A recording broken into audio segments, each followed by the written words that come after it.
आइए जानते हैं सुमित्रा नंदन पंत का जीवन परिचय, साहित्यिक परिचय एवं उनके जीवन से जुड़ी हुई अत्यंत सारी घटनाओं के बारे में।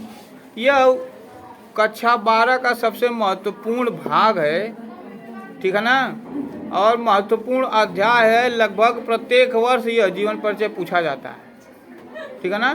प्रत्येक वर्ष आप देखे होंगे कि एक वर्ष का अंतर करके यह जीवन परिचय आया है। सुमित्रा नंदन पंत का जीवन परिचय पूछा जाता है। तो आइए जानते हैं कि प्रकृति की सुकुमार भावनाओं के कवि, प्रकृति की सुकुमार भावनाओं के कवि सुमित्रा नंदन पंत का जन्म हिमालय के सुरम्य प्रदेश कुर्मांचल कुमाऊं के कौसानी नामक गांव में 20 मई 1900 को हुआ था।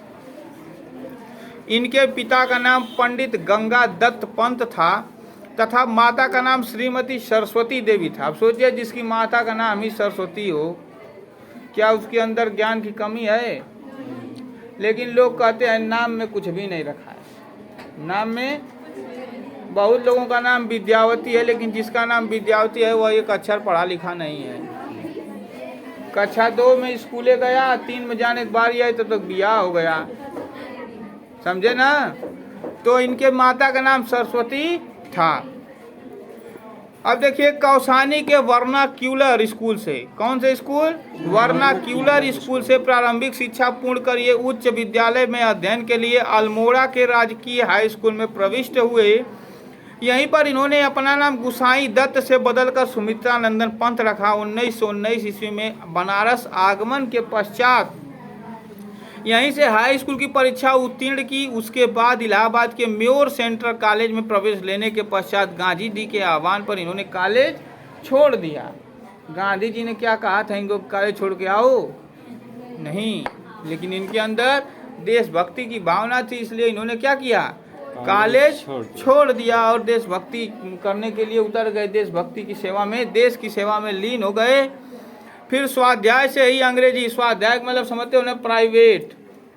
स्वाध्याय से ही, सेल्फ स्टडी से ही अंग्रेजी, हिंदी और संस्कृत और बांग्ला साहित्य का गहन अध्ययन किया। उपनिषद, दर्शन तथा आध्यात्मिक साहित्य की ओर उनकी रुचि प्रारंभ से ही थी। पंडित शिवाधार पांडे ने इन्हें अत्यधिक प्रेरित किया।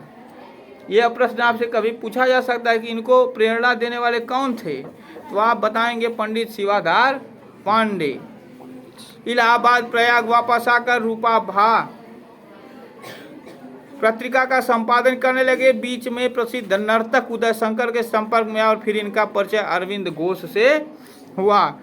इनके दर्शन से प्रभावित पंत जी ने अनेक काव्य संकलन, स्वर्ण किरण, स्वर्ण धूलि, उत्तराय आदि प्रकाशित किए। 1950 ईस्वी में ये आकाशवाणी में हिंदी चीफ प्रोड्यूसर और फिर साहित्य सलाहकार के पद पर नियुक्त हुए।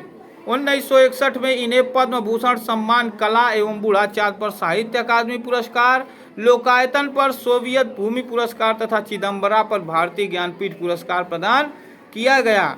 28 दिसंबर 1977 को प्रकृति के सुकुमार कवि पंत जी प्रकृति की गोद में ही विलीन हो गए। इनकी रचनाएं देख लेते हैं। तो आइए, इनके काव्य रचना जो वीणा 1919 में प्रकाशित हुई थी, उच्छ्वास यह भी 1919 में, ग्रंथि 1920 में, पल्लव 1926 में, गुंजन 1932 में, युगांत 1937 में, युगवाणी 1938 में, ग्राम्या 1940 में, स्वर्ण किरण 1947 में, युगांतर 1948 में, उत्तरा 1949 में, चिदम्बरा 1958 में, कला और बूढ़ा चाँद 1959 में, कला और बूढ़ा चाँद 1959 में।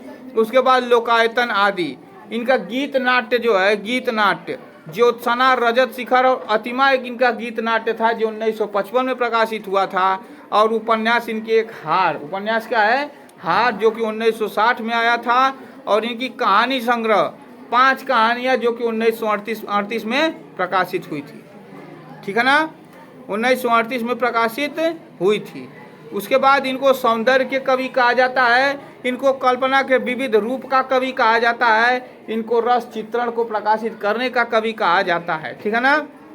इन्होंने लगभग अपने हर काव्य में उपमा, रूपक, उत्प्रेक्षा और अन्योक्ति जैसे अलंकार को विशेष रूप से प्रस्तुत किया है, विशेष रूप से उनका उपयोग किया है। ठीक है, और ऐसा लगता है, ऐसा माना जाता है कि यह इन सारे अलंकारों के एकदम प्रिय थे। ठीक है ना। और हिंदी साहित्य में इनका स्थान काव्य में कल्पना एवं भावों की सुकुमार कोमलता के दर्शन होते हैं सुमित्रानंदन पंत की कविताओं के द्वारा। पंत जी सौंदर्य के उपासक थे, वे युग दृष्टा व युग स्रष्टा दोनों ही थे। वे असाधारण प्रतिभा संपन्न साहित्यकार थे। छायावाद के युग प्रवर्तक कवि के रूप में उनकी सेवाओं को सदा याद किया जाता रहेगा। इस प्रकार सुमित्रानंदन पंत का जीवन परिचय, साहित्यिक परिचय, उनकी कृतियां सारी समाप्त हो गई।